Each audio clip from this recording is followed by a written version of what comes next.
Get going! 101 Dalmatians is the most modern Disney animated movie ever made. The one that has the most guts, that says, this is art, but it's entertainment at the same time. 101 Dalmatians was a huge influence on me. I liked the look of it, I liked the story, I liked the characters. There was something just very kind of fresh and novel. What's he going to do, Dad?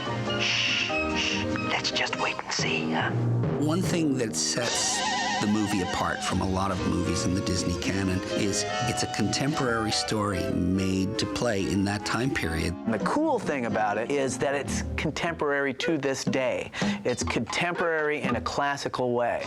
101 Dalmatians was the first Disney animated film that was more than just fantasy. It was a mystery, there was suspense. You were worried about whether these characters were going to come through. I'll skin every one of them little spotted irons if it's the last thing I do. Also, we had the new technology. The Xerox process was going to replace the old ink and paint. So that was exciting. So you see in 101 Dalmatians very mature animators doing probably some of the best work of their lives. And yet you see Walt Disney almost mourning the fact that he has to let go of this beautiful romantic style that he loved in favor of a simpler style that's representative of mid-20th century art. It's not your usual children's book illustration come to life.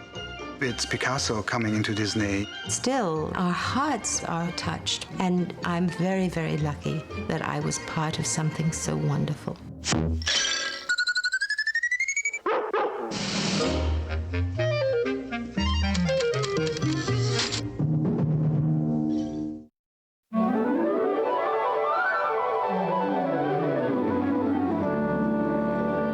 Smith published her story, The 101 Dalmatians, in 1956. The story was inspired by the fact that she herself had Dalmatian dogs, the first of which was called Pongo, and a friend of hers quite casually, and not maliciously as Cruella de Vil might have said, that, yes, those dogs would make rather a good coat. And the story immediately caught Walt Disney's imagination. This was a time of great growth at the studio, and Walt Disney was so involved in other things, he had television, the theme parks, that animation got a little less of Walt's time. And so he put into effect this idea of taking a very strong story guy, Bill Peet, and basically having him leading this feature film. Now, Bill Peet came to Disney in 1937. Jobs were scarce, and he heard that Disney was looking for artists. So he came and he started working as an in-betweener. Which meant you were way down the line. You assist with the final drawings of the characters. It was the grunt work. It was the bottom rung of the ladder. It really frustrated him to no end. But Bill was really driven and knew he wanted to be a story person. And when he got his chances,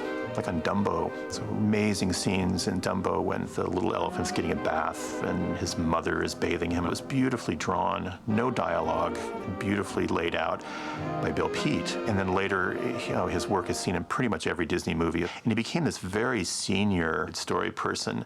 A lot of people don't even know what storymen are because the work that they do is never seen on the screen. But before any animation is done, it's all storyboarded. It's kind of like a comic strip, which tell the story sequentially from cut to cut. When we did movies like Lion King or Beauty and the Beast or Aladdin, we had 15 people on the story crew. Bill Peet did it by himself. I had a chance to go to the archives and look at his story sketches and compare them one after the other. And you follow these sketches and you go, well, this is impossible. They didn't change a thing. This is exactly the way Bill Peet had envisioned it. He missed him. Oh, Thunder's pretending. I think. Bill Peet was a master storyteller, and he structured this story to make it a story that is so focused, so controlled, so centered on these two dogs and their quest to get their puppies back, that you follow the story with an effortlessness. And I think they tightened it in a way that really works. So much so, in fact, that Dodie Smith wrote to Bill Peet and said that he had, in fact, improved on her book, which is quite a compliment when you think about it. And he was able to put flesh on the bones of what was in that children's book and create the characters that we know today. And the way the characters interact in it have a very Bill Peet sort of touch, kind of modern sensibility to it. It's one of the things that makes that movie very unique is how contemporary it was. That was the first time where here's a married couple that clearly is physical toward each other, and there's a flirtation going on when, you know, he's pulling her around and going, Cruella, Cruella de Vil. I love that. These are characters we hadn't seen in a Disney film before. Cruella de Vil smokes cigarettes. The dogs watch television. It was something very of the moment. And I think that was a great departure, not only story-wise, but stylistically for Walt. I mean, we were all very excited about it, and mainly because it was so different. You know, it was so different from what had been done at Disney before. It really broke new ground for Disney's animation department. 101 Dalmatians was groundbreaking. It's really the first Disney animated feature that isn't really a musical in any way. It's interesting that that Dalmatians has so few songs in it. It's a real break with what had just come at the Disney studio. And it's ironic because Roger's vocation is songwriter. You'd think that would be an excuse to have a lot of great Disney songs. It just shows you how Walt Disney was never any kind of a slave to any formula, even if it worked well before. The songs in 101 Dalmatians, they were written by Mel Levin. And though the song Cruella de Vil is the most memorable song from the movie, Mel Levin actually wrote a song prior to this one for Cruella. Now every night I almost go insane. I hear those witches chanting in my brain. Cruel, cruel, Cruella, devil, devil, devil. Cruel, cruel, Cruella, devil, devil, devil. But driving to work one day, Mel thought, you know, a blues tempo would really fit that character. So he came up with that melody line, so he replaced his prior song himself.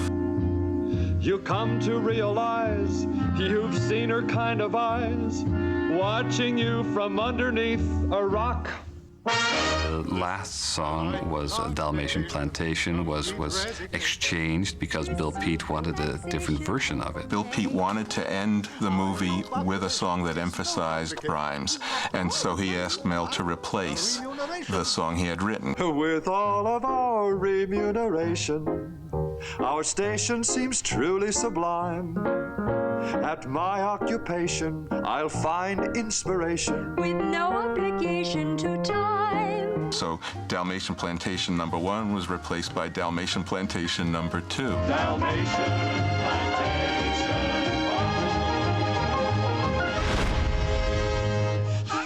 Mel wrote Canine Crunchies as an absolute spoof of current commercials on television, taking it as far as he could to its silliness. Right now they do. You can be a champion too if you eat Canine Crunchies. But there are not so many songs in 101 Dalmatians, but there is a lot of musical feeling in the film. And George Bruns's score is very much a soundscape to which the film plays. He really deserves great respect. He tells the story with his music, starting with the opening credits. When it says 101 Dalmatians, his score goes...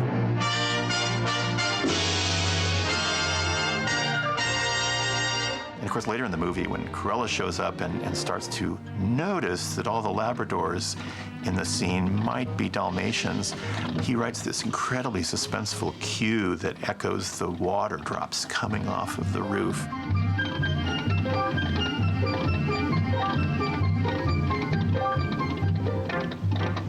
It was the first time Disney actually did a feature that was not set in the world of classic or fairy tale. So it's a contemporary score because it's a contemporary film. It wasn't the traditional orchestral score. It was a more jazzy thing. It was really clicking into the current sensibilities in many different ways, which is quite different for a Disney film.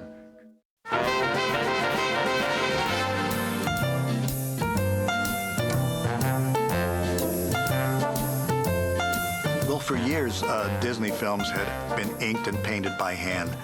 Sleeping Beauty was the end of an era in many ways, and it was the last hand-inked, hand-painted film. Now, Disney animation, as most people know, the animators draw in pencil, and then it went to the inking and painting department. Which meant you took an animator's drawing, put cells over the top of the drawing, clear plastic sheets, and hand traced it with multiple colors. So Aurora in Sleeping Beauty would have this beautiful yellow line around her hair, and she'd have this fleshy line around her face, and her lips would even be a separate ink color. It was so difficult, and then you would watch these girls, and they couldn't put their hand down on it because they would smear the ink, and they would do these wonderful sweeps and follow the line just so. It was marvelous to watch them work. They were really exquisite at what they did. And then it would be turned over and painted, and that becomes the cell that you see on screen. It's very laborious, very time-consuming, and expensive. Following Sleeping Beauty, the studio was in a real difficult situation. Sleeping Beauty hadn't made very much money. It had cost a fortune, and Disney was desperately trying to cut back. Here's the studio that was built by animation and was maybe getting priced out of the animation business. People were always saying to Walt, forget about the animation. You know, you're in television now. You're making live-action movies. You've got a theme park. But Walt Disney had to make animated films because that's what he did. But how to do it cheaper? Ub Iwerks was Walt's perhaps oldest friend. He had been Walt's first business partner back in 1922 in Kansas City when Walt started Laugh-O-Grams. And Ub was the man who animated Mickey Mouse in Plane Crazy and Gallopin' Gaucho and Steamboat Willie.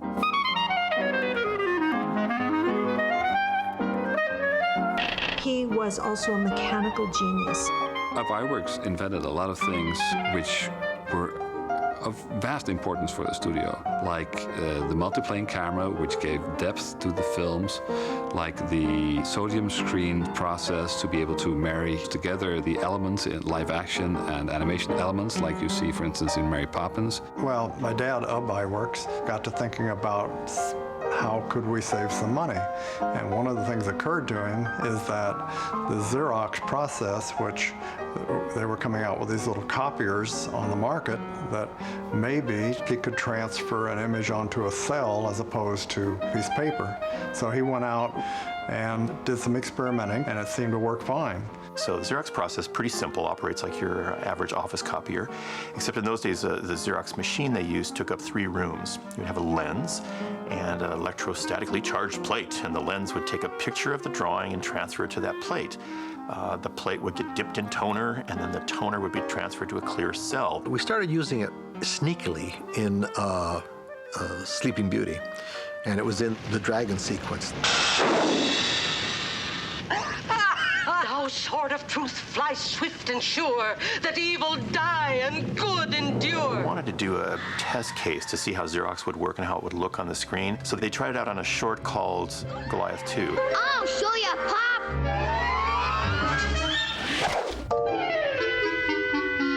Xerox didn't cut the quality of the animation. They didn't do limited animation. It's still a fully animated film. The acting is still there. It's still subtle. And it worked fine. So it gave everybody confidence that, hey, we could do this with Xerox. I think it must have been awful at the time to be an inker at the Disney Studios when Xerox happened, because you were out of a job all of a sudden. And I think it was the best ink and paint department that ever existed on this earth. And I cried when they closed it down. I think we did lose something because the Xerox line lacked the subtlety of the ink line, which was incredible. But on the other hand, it was the gaining of the quality of the animators' drawings, especially in the way it was done in this film. You dare go up there, you big long-legged lummox! So I guess one could debate those points back and forth, you know. Was Xerox a step forward or a step backwards? Over the next 50 years, the Xerox process didn't go away. It became a very, not only cost-effective way to make animated films, but also became more sophisticated. You could begin to use color Xerox lines later, and eventually it was supplanted with a computer which could use complete color lines, which got back to the look of the original inked movies. So again, Dalmatians becomes a real crossroads of technology meets art in a very, very clever way.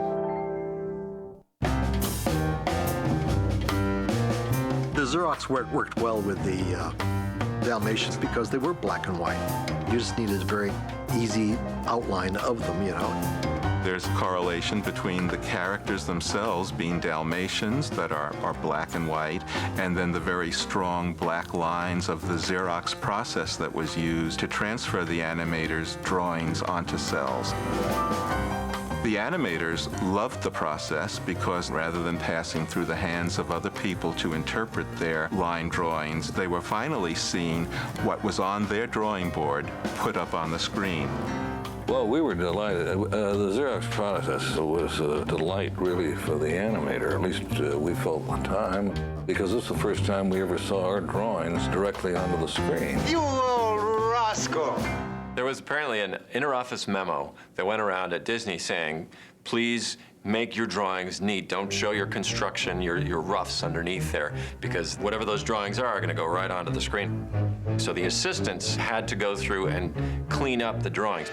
And of course, this must have been really nerve-wracking if you were working for someone really great, you know, Frank Thomas or Milt Kahl, who had done these amazing drawings, and then you have to go with your own pencil and mess with it.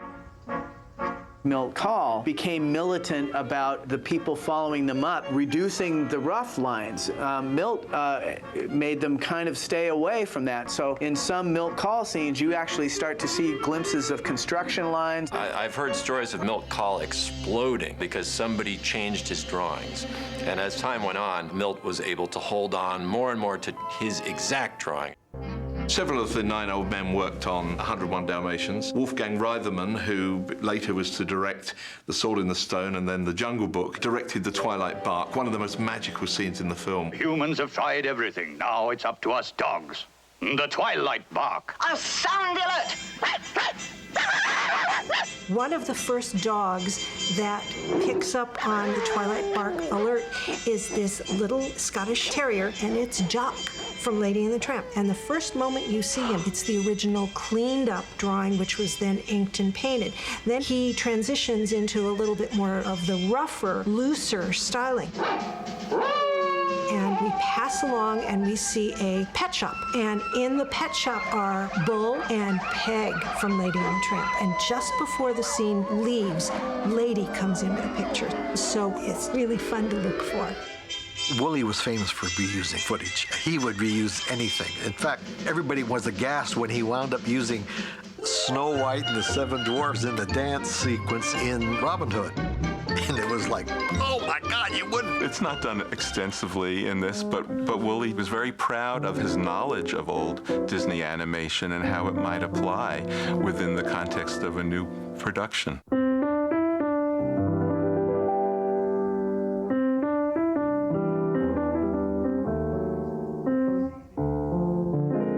The other animators that worked on 101 Dalmatians were some very famous people. Frank Thomas and Ollie Johnston worked on the dogs. Frank did an amazing scene where the little puppy is stillborn.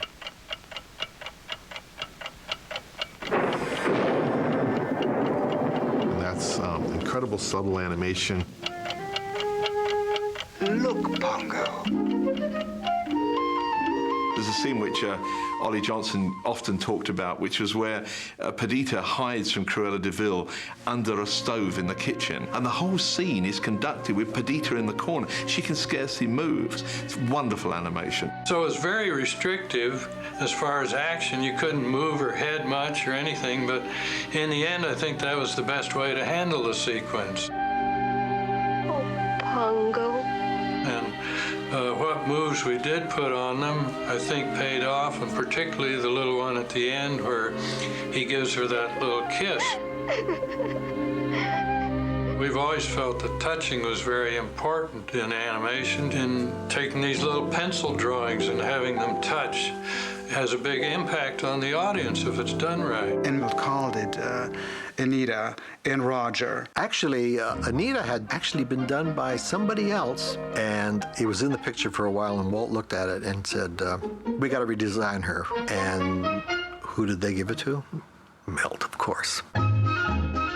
Milt just got a design, and he just sat there and he just did it, and it was perfect. I like to think that Anita was really based on me. If you see pictures of me posing, you will see Anita. You know, as you did a line and the natural way that you projected, they really watched you do that, and you could see it in the character. Oh, Roger, you were magnificent, darling. I mean, I know I keep on saying it's tea time, Roger, but it's that one line that when I do it, I see the inclination of my head. Roger, dear, tea time. time? I see the way I do it in the movie. Straighter, attractive heroine, Milt got that job a lot because they had to be drawn really, really well, but you could never exaggerate too much. They had to be handled very straight. Take mine. You can do anything you want with animals because we're doing animals doing things that animals don't do. For instance, facial expressions and dialogue, everything. And people aren't used to watching animals doing this, and so they're not critical. But they're used to watching people that move around and talk and do everything, and they become very, very critical of them. This was another scene that really grabbed my attention as a kid. It's another Milt Kahl scene. It's just this beautiful arc that he does with the hands. It's like a ballet almost, just a fumbling with this pipe. Daddy boy. And then you have Cruella de Vil. What a great character, and everything about her just fires on all cylinders. Mark Davis's genius at drawing Cruella de Vil. Police are everywhere. I want the job done tonight. This was really one of the most fun assignments I've ever had in the studio. She was a funny villainess. While what she was doing wasn't very nice, she herself was an entertaining character. Anita, you're such a wit. This also happens to be the last animation that I ever did on a Disney film. Mark Davis, of course, was known for not only designing Cruella de Vil, but also single-handedly animated her throughout the film. Dalmatians is influential to everybody that works as an animator now. It's such a great combination of real knowledge in terms of human motion, emotion, animal anatomy, locomotion. I mean, these guys are really at the top of their game. This crew, this Milt Kahl, Frank, Ollie. It's just so well crafted that the animators just kind of go crazy over it. Everything you see, the faces, the characters, the way they were drawn, it is so incredibly beautiful. It's art. It's truly art.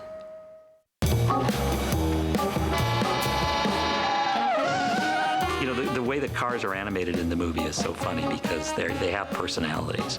The way the horse and Jasper's van sort of rattles when it comes around the corner, it just has as much character as they do. Ub Iwerks had this interesting idea that, okay, so I'm using a Xerox camera to translate pencil lines drawn on paper into line work on cells. Why can't I have that camera look at a line that's drawn on the edge of a model? So what they did was actually built a car out of cardboard and put black lines along all the edges. And to make the wheels articulate, they would take a long piece of cloth and tape little pieces of wooden doweling underneath it, and then put the car on top of the cloth, suspended from a kite string, and then pull this long piece of fabric with all these pieces of wooden doweling underneath the wheels, and they would shoot a take of that. Because they put the springs in there, the thing would have this little rumbling and so forth. Those film clips then were transferred directly to a Xerox plate. They were painted, and what you see on the screen in Cruella's car is that model zipping around, and it's pretty darn cool. You idiots! Think of the digital paradigm today, the way we can, study movement and study three-dimensional objects. Well, we were doing that in a very crude way with these model cars, but it worked, and it worked very well. I look back on it now, and for the time, it was a really neat idea. There's a scene when Cruella actually goes off the bridge into the ravine towards the end of the movie, and her car is struggling to get up to the side of the hill. It was done kind of the same way. They had the model of the car, and they covered this kind of model hillside with sand, shot it all in slow motion, and the snow, in this case, the sand in the scene, would start to slip back down the bank, and that's what you see in the film. So that process of shooting the live models with that black outline was something that was really forged during those days of 101 Dalmatians. It's a really clever idea. It was an idea to save money, in part, but it's an incredible effect when you look at it. And those vehicles are so cool even to this day.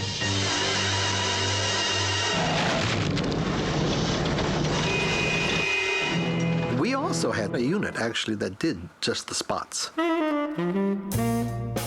Took Jeff Jones said only Disney would animate a movie called 101 Dalmatians with like 6 million spots. He said at Warner Brothers, we couldn't even do a movie with a dog named Spot that had 1 spot.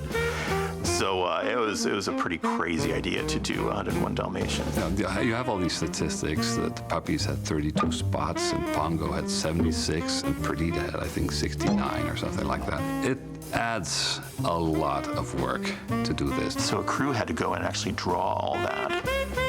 And it was completely insane. 101 Dalmatians starts right off from the very beginning and plays with the idea of the spots. Let's face it, if you're going to stylize a dog, what dog's more stylized than a Dalmatian? I mean, it's practically a 60s magazine illustrator's version of a dog. The opening credits were very elaborate, and those spots, bling, bling, bling, bling, all over, was a great opening for a picture. You'll find all these puns about spots. The spots will be smoke coming out of a passing trawler. Spots will become musical notes because it involves a songwriter, and what is music but spots on a page? It's just this very whimsical title sequence that automatically shows you the animators are in a playful mood and that you're going to have a visually delightful film. I just think it's one of the greatest things ever done.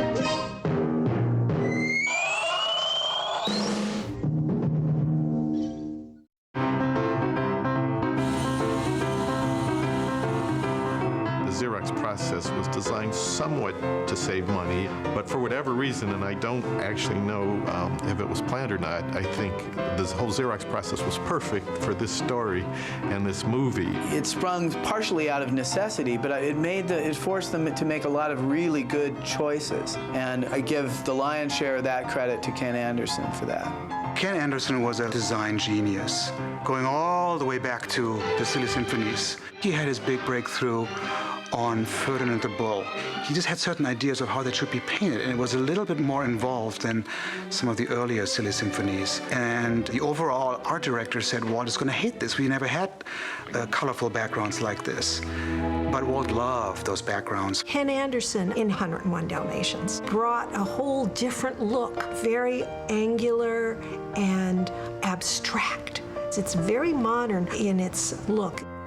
It was the first use of Xerox line on any kind of a feature picture. And I personally loved the idea of seeing an animation drawing in Xerox. So then I tried to make it one world by doing the same thing with the backgrounds. What Ken was looking for was a design that would bring the backgrounds and the animation together. I've seen some of the backgrounds, and they're these wonderful layouts, which are fairly, what would you say, traditionally drawn. And a guy named Ernie Nordley went over the backgrounds and made, perfect symmetrical things a little bit asymmetrical and fattened some things up and gave it a little more of a caricatured quality. It's a subtle effect. His drawings were then Xeroxed and placed over the background painting to bring it all together and make it all feel like it had the same graphic quality of the foreground characters. Anita, darling, how are you? Miserable, darling, as usual, perfectly wretched. In one of the early shots of 101 Dalmatians, when Pongo is sitting on the window seat, there's a little magazine there. People may not know today what it means. It was called Lilliput, and it featured the work of all kinds of graphic artists of the 1950s and 60s. It's not by chance that Lilliput's in that scene, because that is the style of this film. I say, now there's a fancy breed. And Ken Anderson worked really closely with a guy named Walt Paragoy, who's a really opinionated, strong, fantastic artist. Walt's fine art paintings are highly collectible and desirable out in the art market right now. Walt Paragoy would put these blotches of color on that would loosely represent a doorway or loosely represent a couch. There's something very sophisticated about using the impression of a shape to be where your color is defined. While it looks simpler, it's actually very hard to do well.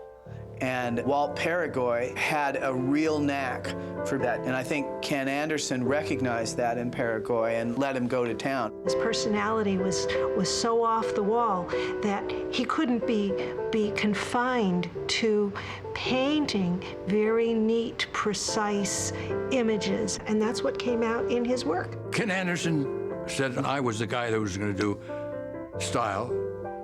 And Ken knew me, and nobody tells me what to do.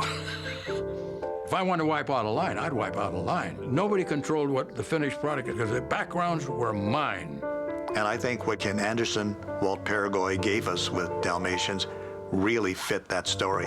And I think it's a great looking film. And then we find out, much to our surprise, that Walt was not all that pleased with it. And poor Ken Anderson, boy, he really suffered for that film, because I think having Walt being displeased with your work was probably the worst thing that could happen to any Disney artist. Well, I'm a huge fan of Ken Anderson. He's been kind of my hero from the beginning of the time that I started to work in animation. It's almost tragic that Walt Disney actually did not like the look of the film. What's the matter with you two? You got cloth ears? I said you're not coming in here. It's ironic because we see it as a masterpiece of art direction. And I think Walt was a romantic. I know he really loved the style of the Peter Pans and the Cinderellas and the Snow Whites and Pinocchios.